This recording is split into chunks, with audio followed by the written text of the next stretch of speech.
So far tonight, you've seen 2 outstanding homes, and soon you will have to choose a favourite. But first, Russell Harris has just one more home to explore. The property I'm visiting today hasn't always been a home. It started life as a village school, and I really am looking forward to having a look around. Because this building hasn't simply been renovated, it's been totally transformed into a home that really is one of a kind. The man behind this metamorphosis is artist, decorator and collector Graham, who shares his home with terrier puppy Palmer. It's wonderful to walk into this house because it just lifts your spirits as you walk through the door. Back in 1981, Graham made the brave decision to leave his London life behind and relocate to the country. But he needed enough space to showcase his unique interior design style and a lifetime's worth of artefacts collected from around the world. So, when he discovered an empty Victorian school building, he leapt at the opportunity to make it his own.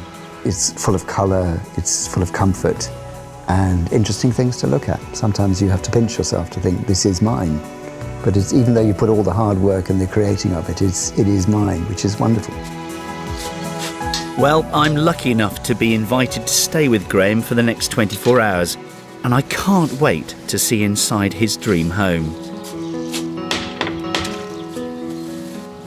Hey, Graham, how are you? You made Good it. to see you. Wow. Nice to meet you too. What a fabulous place. This hallway is interesting. What have you done with the walls then? I painted the walls with this kind of Italian painted, rustic painting, and it's something to, make it interesting as you walked in, not just a plain little hall. Is this a taste of things to come? Afraid so, yeah. Don't be afraid. I am so excited about this place. This converted school is a small but perfectly formed compact home for one. When Graham bought the building, the only accommodation was the large schoolroom itself, plus a tiny kitchen and a cloakroom. So to create a bedroom for himself, he built a mezzanine. Then 8 years later, Graham extended the property, making space for an extra bedroom, bathroom and study. Graham, this is extraordinary. And so this used to be a school. This was the old school room. So what was it like when you discovered it? It was just a big empty room, and they'd actually closed the ceiling down. The beams were covered up, and probably for heating, It just instantly embraces you as you walk in. Well, that was what I wanted to do. I mean, that's the fun part of it. I mean, even the floor. Look at the floor. Did you do this yourself? I did, yeah. That was the first thing I did. It had the most beautiful floor, wooden floor, but I thought I wanted to paint it. There's a palace in Venice that had, on a staircase, it had a small panel of this design, and it looked as though you could fall through it. Well, it does from here. And it was that illusion I wanted to create. How clever. Everywhere you look, you've put such detailing into everything from the pelmets, these incredible chandeliers.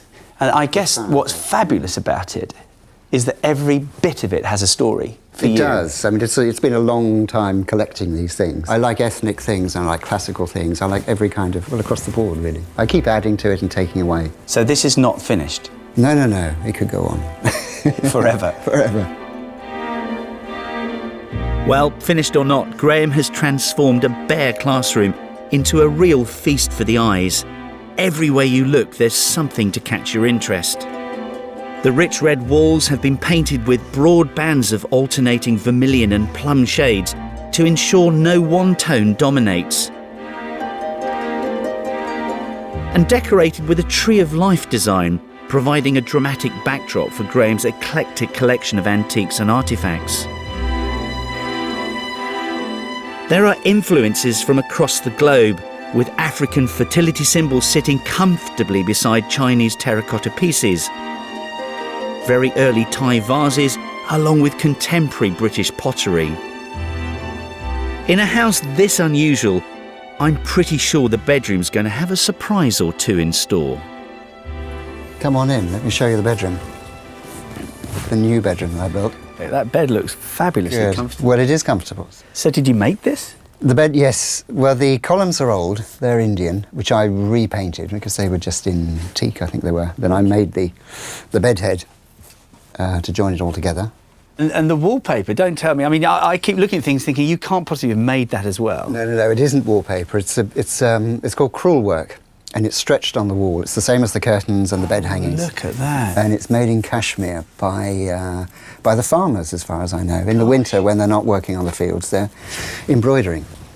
Bathroom? Bathroom is around the corner, but if you do get caught short, then there is a little bedside table here, which will change its reason for being into a loo. Which No is, it's way. a 19th century French piece that it's made to look like a column. Yeah. But you open the whole thing out, and it can be sat upon. Fantastic. But try not to use it. No, I won't. Don't worry.